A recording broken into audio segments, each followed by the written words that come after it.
This is Matthew Cratter from Trader University, and today I have some very exciting news for you coming out of El Salvador, the announcement of the world's first Bitcoin city. We already covered a couple months back when El Salvador made Bitcoin legal tender and was really the first country to do that. Now we have an announcement that El Salvador is planning to build the world's first Bitcoin city that's going to be funded by Bitcoin bonds. And I'll talk a little bit more about how those Bitcoin bonds are structured in a minute. We have some quite spectacular pictures, sort of artist visualizations of what this would look like. It's a somewhat circular city next to a volcano. And Bukele said that, who's the leader in El Salvador, said that he wants these to be modeled on some of the cities that Alexander the Great built. Another picture like this, the thought is to have Bitcoin, a giant Bitcoin in the center of this city, so you can see it from the air. It looks like they want to build it in La Union in El Salvador near a volcano called Conchagua. And please forgive me if I'm mispronouncing either of those words. Here's the volcano. It actually looks quite spectacular here. Volcano rising up from near the beach. If you're finding this video helpful so far, be sure to hit that subscribe and like button.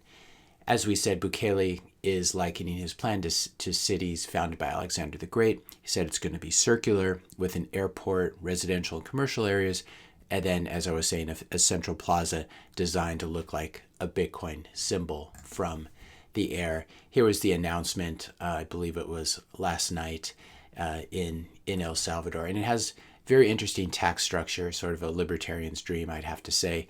0% income tax, 0% payroll tax, 0% capital gains taxes, 0% property taxes, 0% carbon dioxide emissions.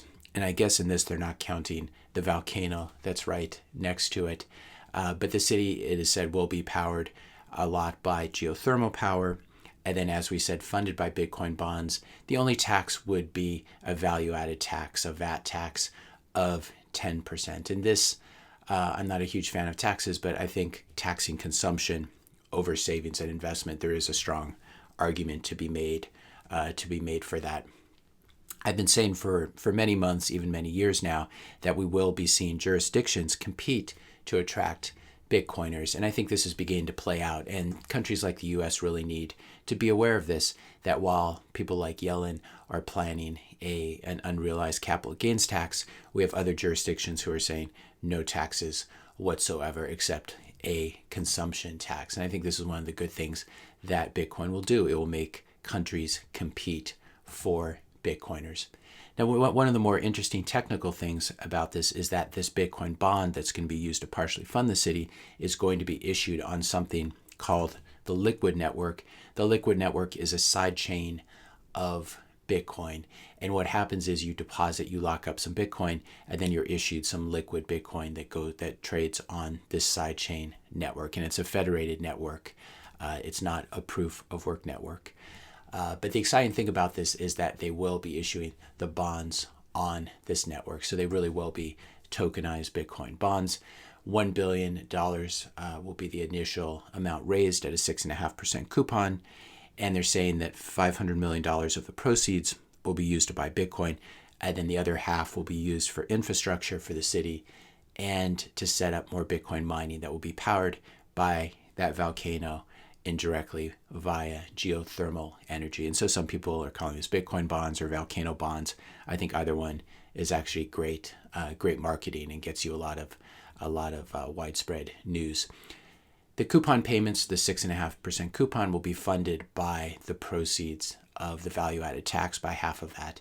And one of the interesting things about using the Liquid Network for this is they will be able to sell the bond in increments as small as $100. So this would mean that even small retail investors would be able to invest in this. Not something I'm interested in. I'd much rather own Bitcoin directly. But I think this does have will attract institutional investors, especially with this kind of coupon behind it. Again, to own these, though, you'd have to be fairly bullish on Bitcoin, which I certainly am, since half of those proceeds are going to buy Bitcoin. And if you think that that's going to evaporate and the bond's going to lose 50% of its backing, then this is not an investment for you if you're an institutional investor. Another interesting feature of the bonds is after 5 years, there's a 5-year lockup of that Bitcoin that they buy. After 5 years, the bond will start to pay special annual dividends as they slowly liquidate that Bitcoin. And obviously, if Bitcoin does what we think it's going to do and is somewhere between 500,000 and maybe 5 million in 5 years from now, then this won't be a problem. Hopefully, they'll actually liquidate this and the dividends will be paid in Bitcoin. That would be the way I would do it. And I'm sure that's possible on the Liquid network. They could issue the dividends, the special dividends in the form of liquid Bitcoin, LBTC, and then investors could choose to trade that back into Bitcoin or liquidate it for fiat. Needless to say, here's $500 million more dollars that are going to be taken off the available floating supply of Bitcoin. And there was talk that they might issue up to 10 of these bonds, which would mean that you get $5 billion taken off the floating supply. So this is quite bullish for Bitcoin itself. And I think this is a visionary thing to do. We can't be completely sanguine about this, though. There are issues such as eminent domain, who gets their land taken to build this city. Now, there is a lot of poverty in El Salvador, where you have shanty cities like this with made of corrugated metal roofs and walls, etc. So this is still a very poor country. I suppose taking this sort of land and creating a nice city in its place would be a great thing to do, as long as the people who are living there are allowed to live in the new city and they get an upgrade. For those people who say that something like this can't happen, we of course have the miracle of Singapore that used to look something like this when it split off from Malaysia, and now is a very modern finance center of the world. So if this works out well, this first Bitcoin city in El Salvador could become sort of a Bitcoin Singapore in sort of best case scenario. Of course, Singapore does have its downsides. There's lots of weird rules. For example, you can't take durian on public transportation, no chewing gum, no public nudity, even at home, kind of quirky things like this. No, you're not allowed to fly a kite, or that interferes with public traffic, not allowed to spit, not allowed to annoy someone with a musical instrument. So this is the trade-off, living under a very centralized, controlled system.